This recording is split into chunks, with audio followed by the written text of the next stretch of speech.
అశ్వ సంవత్సరంలో కైలాస యాత్ర Sri Gayatri tours and travels 8977349696. విశ్వవిఖ్యాత నట సార్వభౌమ ఎన్టీఆర్ వారసుడిగా బాలకృష్ణ 5 దశాబ్దాలుగా వారసత్వాన్ని కొనసాగిస్తున్నారు.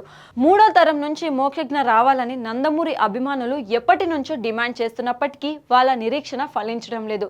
గత ఏడాది ప్రశాంత్ వర్మ డైరెక్షన్లో ఒక పాన్ ఇండియా మూవీ అనౌన్స్ చేశారు. ఫస్ట్ లుక్ కూడా విడుదల చేశారు. తీరా రేపు పూజా కార్యక్రమాలు ఉంటాయనే టైంలో హఠాత్తుగా రద్దు చేశారు. ప్రాజెక్టు క్యాన్సిల్ అయిపోయింది. ప్రశాంత్ వర్మ జై హనుమాన్ లాంటి వేరే ప్రాజెక్టులకు వెళ్ళిపోయాడు. ఇదంతా జరిగిన నెలలు గడిచిపోతున్న తర్వాత ఎలాంటి అప్డేట్ లేదు.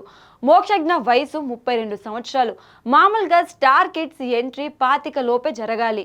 మహేష్ బాబు, పవన్ కళ్యాణ్, రామ్ చరణ్, అల్లు అర్జున్ తదితరులంతా సరైన ప్లానింగ్తో ఎంట్రీ ఇచ్చిన వాళ్ళే. ఇంత చేసిన 25 సంవత్సరాల కెరీర్లో ఏ ఒక్కరు పట్టుమని 30 సినిమాలు చేయలేకపోయారు. పరిస్థితులు, మార్కెట్లు అలా ఉన్నాయి.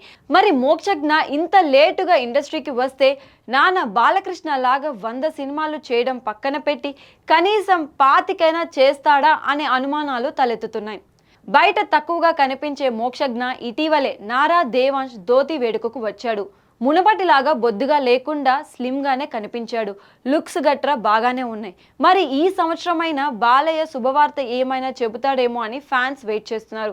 బాలకృష్ణకు ఎప్పటి నుంచో ఆదిత్య 369 సీక్వెల్గా ఆదిత్య 999 మ్యాక్స్ చేయాలని కోరికగా స్క్రిప్ట్ కూడా సిద్ధం చేసుకున్నారు. దీని ద్వారానే మోక్షజ్ఞాని పరిచయం చేయాలనేది ఆయన ప్లాన్.